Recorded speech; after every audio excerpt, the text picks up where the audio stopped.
you're going to see some headlines floating around, like the one I have in my hand. Job market not so hot as U.S. lowers number of jobs created by $306,000. Now, this is 306,000 people. Goodness gracious. Now, here's what I want you to understand. These headlines are written to make you stop what you're doing and read it. So you would read this headline right now and you would go, what? I thought the job numbers were good. I thought unemployment was low. I thought we were still adding jobs. We are. But the Fed does this thing, the Labor Department and the Fed, they get together and the Labor Department goes back and they're always adjusting numbers for final reports. And so they've turned this story into something and it's a nothing burger. That's what I'm telling you, Alex. You asked me, you brought this to me, you go, you need to talk about this. And I looked at it and I went, this is a nothing burger. And so then I decided I'm going to comment on the nothing burger because this is a bigger issue. We have so much news and so much access to the news. We read stuff that is designed to trigger our amygdala and make us pay attention, fight or flight, right? So you look at the numbers. So what? Here's the opening line. The red hot U.S. job market was not quite as blistering. Now, folks, I'm not making this up. This ought to piss you off.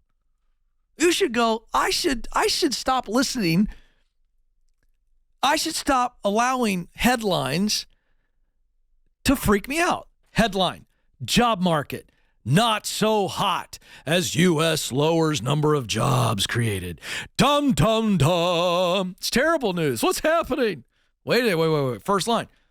The red hot market, meaning it's still red hot, and it is, jobs market, was not quite as blistering. I don't know why that makes me laugh. Listen, is there any difference between blistering and not quite as blistering? I promise you, if you put your hand on a burner on a stove today, you aren't going to say, well, I blistered my hand. It was really hot, but it wasn't as hot as it could have been. That's not what you're thinking. This is nonsense. So let me just tell you this, and now I'll move on to Jerome Powell. All this means is there's an accounting function, and the U.S. unemployment numbers were slightly lower in March, and so they fixed their books. You ready for this? The new data says that the economy, we had 155.17 million workers on the books, working, getting paid, down from the 155.47 million as previously reported. And that's why I'm crumpling this up. They turned this into a news story. Do you see what's happening? And I'm not trying to be cute. This is the kind of crap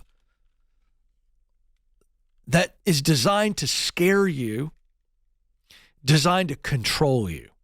Because if they can scare you, they can control you. This is nonsense. This headline is total stinking garbage. There's nothing to it. So there, I just filed that away. All right, next. So Jerome Powell, our feckless Fed chair. If you're new to the show, you'll find out quickly I'm not a fan of Jerome Powell, so I have not so affectionately renamed him the feckless Fed chair. Because he and his cronies at the Fed went along with both Trump and Biden administration. So therefore, I've just pissed off all of you, and you just need to learn how to think. But both administrations, with the help of the Fed, put way too much liquid money in the market in the form of bailouts, extended unemployment, all this stuff, PPP loans. Both administrations, Congress, all of them, they're all guilty. And so they put too much money in the marketplace. And what do people do when they get extra money? Do they save it? No, they spend it.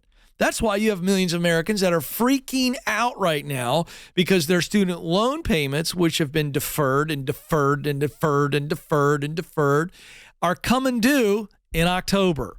The interest starts accruing in September, and they're freaking out. Why? Because they didn't pay off the loans when they were getting that extra money. What did they do? They went and bought cars.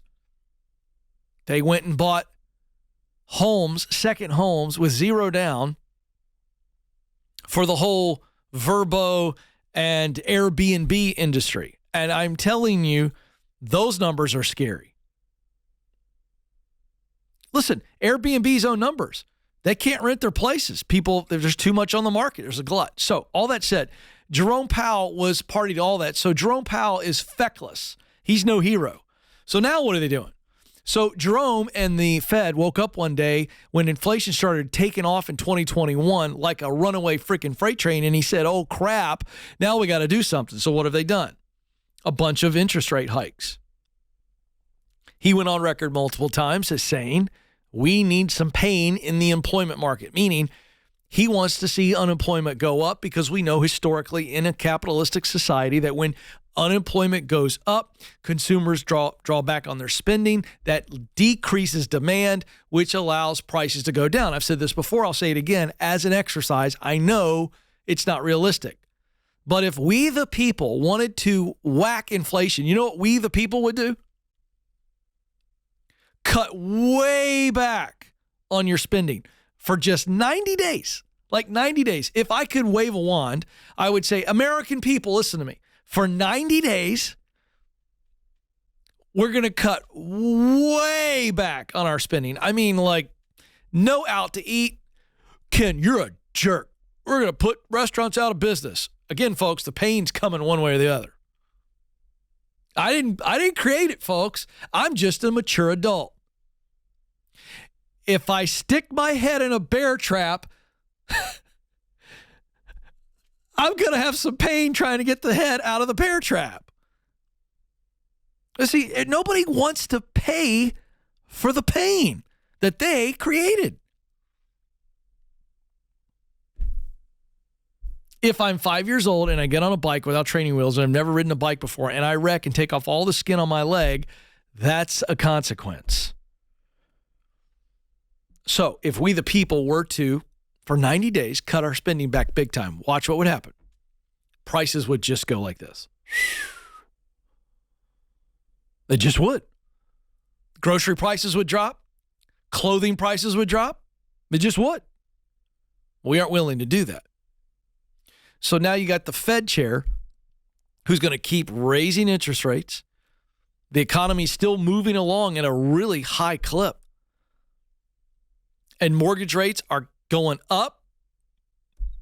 Housing is being hurt. That will reset, and it'll be a good time. So pay attention is what I'm saying. It's going to be a good time to buy a house soon. Really good time. Not so much right now. Okay? But this guy, Powell, is going to keep raising the interest rates. And watch what's going to happen. We're going to have a credit card crisis. We are going to have a car payment crisis. We are going to have a real estate, now I wouldn't call it a crash, but a serious reset for all these people who got in over their skis by watching Instagram and TikTok people telling them to go zero down, all that stuff. They're going to get crushed. And student loan, crushing for people.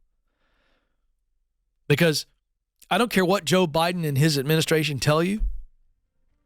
If it was illegal, according to the Supreme Court a couple of months ago, it's going to still be illegal. And here's the whole crap of it all. They're not shutting down the student loan program. They're letting kids continue to get it right now. Folks, you got to take control of your life. Jerome Powell, Biden, Trump, none of them. They ain't going to fix it for you.